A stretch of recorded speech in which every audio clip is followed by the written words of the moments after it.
Do you dream of writing a novel? When you feel the urgency to write a novel, you aren't making it up. When that urgency won't let go, there's a reason. Turn your readers into raving fans. Reveal the power of your voice and your story. Writing is an act of courage, and you have what it takes. How to Write a Novel That Sells by Lana McAra will take you across the finish line. Visit howtowriteanovelthatsells.net and take that powerful next step now. Welcome to the Fiction Writers Podcast with Lana McAra, where you will discover tips, tricks, and ideas for fiction that is #unputdownable. Here you'll find new energy, new perspectives, new resources, and new ideas that will spark your creativity into a blaze of brilliance. It's easier than you think. Be sure you visit our website at www.fictionwriterspodcast.com. While you're there, subscribe to us via your favorite network. Now, get out your notebook, tune in, and let's get started. Have you ever thought of turning your novel into a movie? Who hasn't? Well, that's what we're going to be talking about today. My name is Lana McAra, and welcome to the Fiction Writers Podcast. Tips, tricks, and ideas for fiction that is #unputdownable. Today, I am so excited to welcome to the podcast Angela Page. Angela is a writer and film producer. Her short stories, essays, and articles have been published in a variety of magazines and anthologies, and her published books include Matched in Heaven, the novella and dating guide, Suddenly Single Sylvia, and There's a Dead Girl in My Yard. Her films based on short stories and novels are featured on the Shorts TV channel, FunnyorDie, and Indiepix. Welcome, Angela. Thank you, Anna, for having me on. How did this all get started? How did your writing journey begin in the first place? Well, I think I was, from an early age, I was writing like little stories and all that, but it took me a long time to get published. And my first short stories was first short stories. I also worked as a journalist for a time, so I had some, writing background. But some of the short story I first used for my first film, I had done like 20 years before. And I thought, well, this is good. So it's time to adapt this to film, as it had a really strong character in it. So that's kind of where I started, and it went from there. And the next two were without IP. They call this, by the way, intellectual property, which is a short story, article, a book that sits behind your film. So what medium did you begin with initially? I started off in theater, obviously, but that was doing other people's stuff. So I think what I did was I thought, well, I had the opportunity in Los Angeles to be able to get a crew together. I joined a cooperative, and they had the actors, the equipment, and the backing to be able to. They also had an outlet as well at a place called FunnyorDie. So I was able to do 2 films for them, and the one that I did based on a short story was my own. I produced it myself, and it went to a lot of festivals. Now, the third one was based on a book I wrote, a novella called Suddenly Single Sylvia, which had a dating guide. It's about a mature dating coach who has to rent out her rooms to survive. She's bankrupt. And that was a model for a series. So it was, I created that IP specifically for a TV series, and it was optioned. And I worked on it for over a year with a producer. So that is actually a self-published book that was optioned as a TV series. So they say that can't happen, but it happened to me. So it's a hope to people that do have self-published books that those can be basically the basis of either the big and the little screen material. So sorry, go ahead. So what was your first film then? It was it was Unplugging Aunt Vera, which was a short story that I had written. And it was about, based on actually a real event of having my health proxy with a name that I didn't recognize at the lawyer's office. So, the person that's supposed to unplug your life support and, in charge of your life. So I go in there and I see on the document, it says Elizabeth Blackwell is in charge of your end of life. And I said, who's this? I said, supposed to be my sister. Oh, that was the last client. So I thought to myself, what a crazy idea if you didn't catch that and you signed it and you're at your end of life and there's a stranger that walks into your hospital room and tells the family, well, I'm in charge of the end of life. So that's what that film is based on. So real story. What a concept, though. I mean, have a stranger walk in and pull the plug on you. Right. So I kind of upped the ante. I made it a psychic. A psychic, and she, is interfering and doesn't want to do the unplugging, even though she's in a coma. But of course, it has a happy ending. She wakes up from the coma, and they all become friends, right? So, she's so, right. So that's that one. That had goodwill. That had I starred a mature Broadway actress that's well known. Marilyn Sokol, who was very recognizable. So that's really why that film probably got into a lot of festivals, is because I had a name. And that's another story about if you do want to adapt your, we could talk about that. You want to adapt your short stories and novels and ideas, how you go about it. Because I started from scratch at that point. Yes. Your expertise is just so fascinating to me. What are the qualities of a story that would make a good film? Well, I think it's one of the things that I cover. I do a workshop on this, and that is to make sure that you have, even for a short film, you've got 3 acts, right? 3 acts to it. Of course, the feature film, the same thing. The same pretty much for a pilot. So you've got to have compelling characters for starts. And they have to really be different from each other. So you got to have at least 2 compelling characters, preferably a protagonist as an antagonist. I'd say you also have to make sure you have an act 3. A lot of novels and a lot of stories just meander around and they don't have an ending. You need to have a finite act 3 where the characters have had an arc and they've changed, from act 1 to act 3. And a lot of books don't have that. If you notice a lot of adaptions for films and series, they invent a lot of things because that's missing.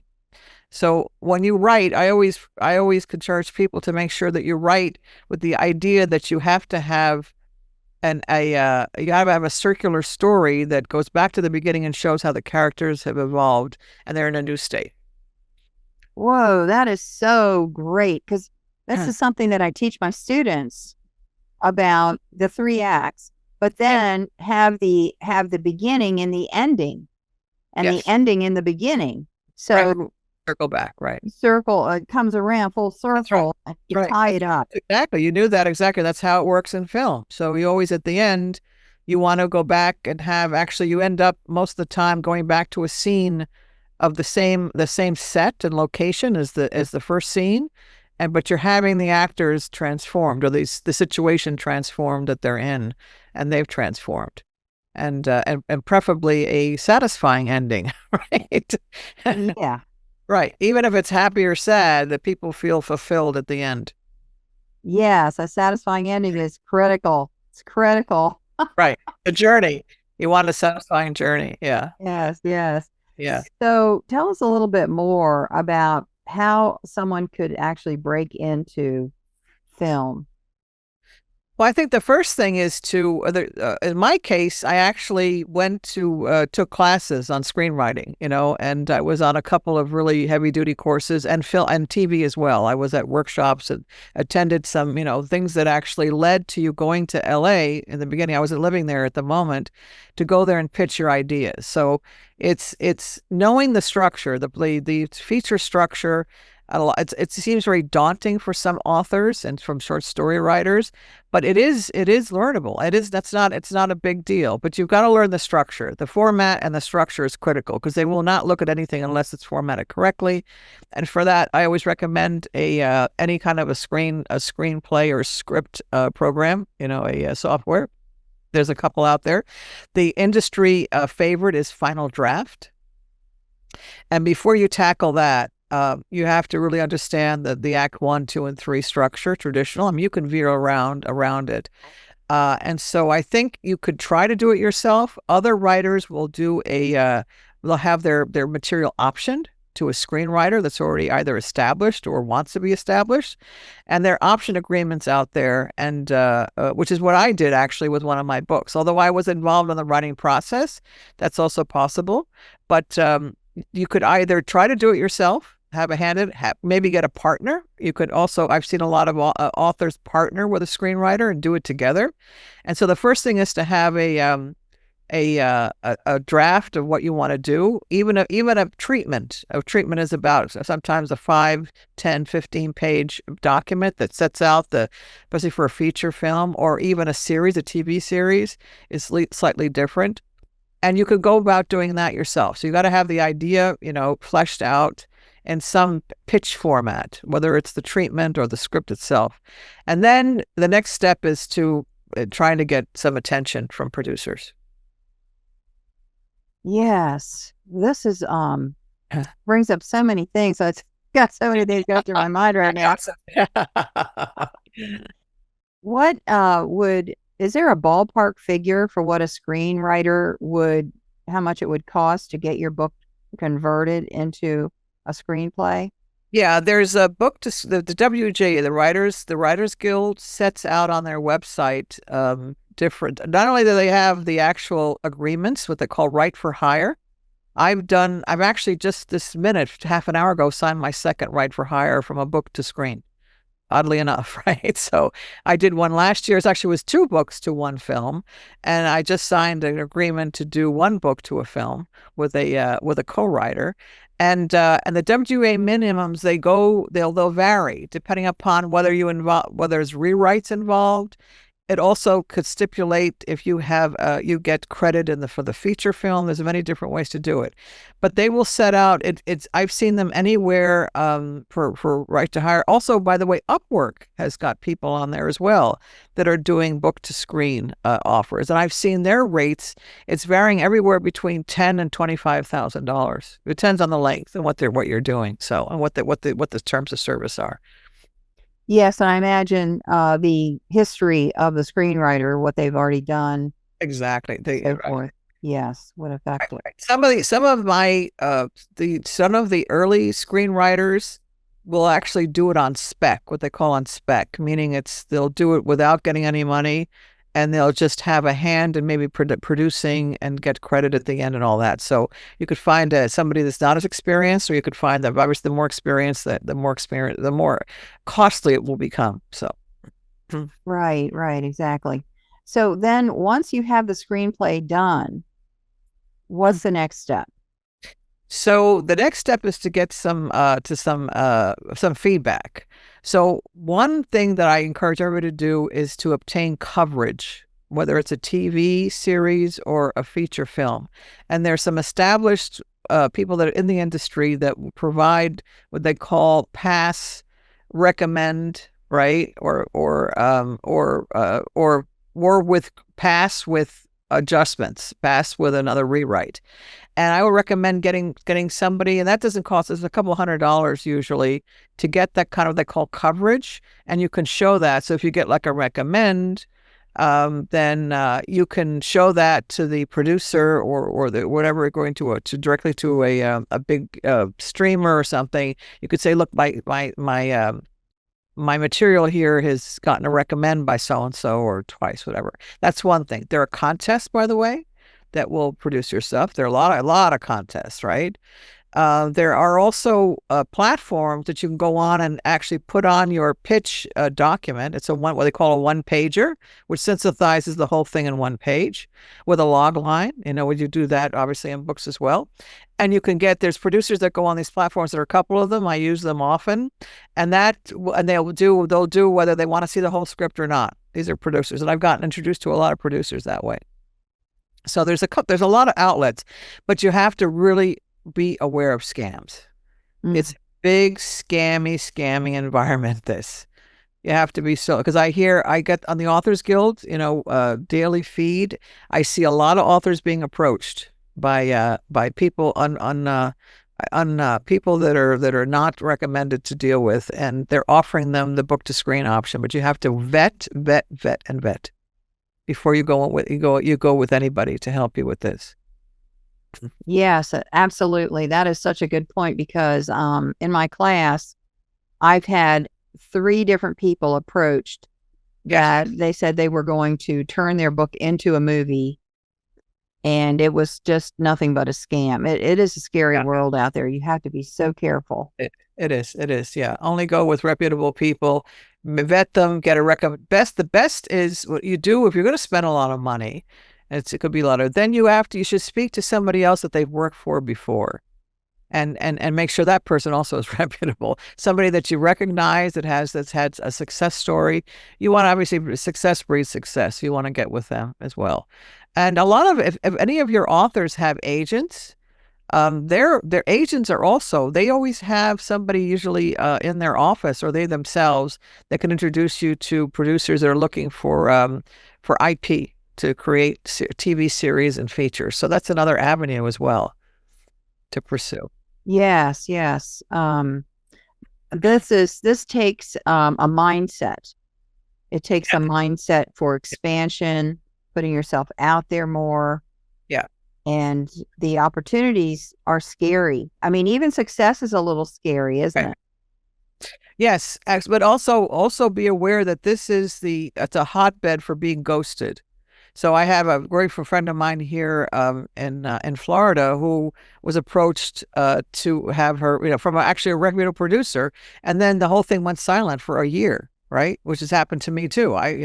So you have to be prepared to be ghosted, like a bad relationship, right? So, you want to, yeah. So they have no morals and no qualms about this. That they ghost you for months and ever. They won't answer your emails anymore after you speak to them, and it's really sad. But that's the way it's been, and so you have to prepare that even if you get somebody reputable, they may just say, "Oh, that's great," and then boom, they moved on to some other shiny, bright object, and you're basically history.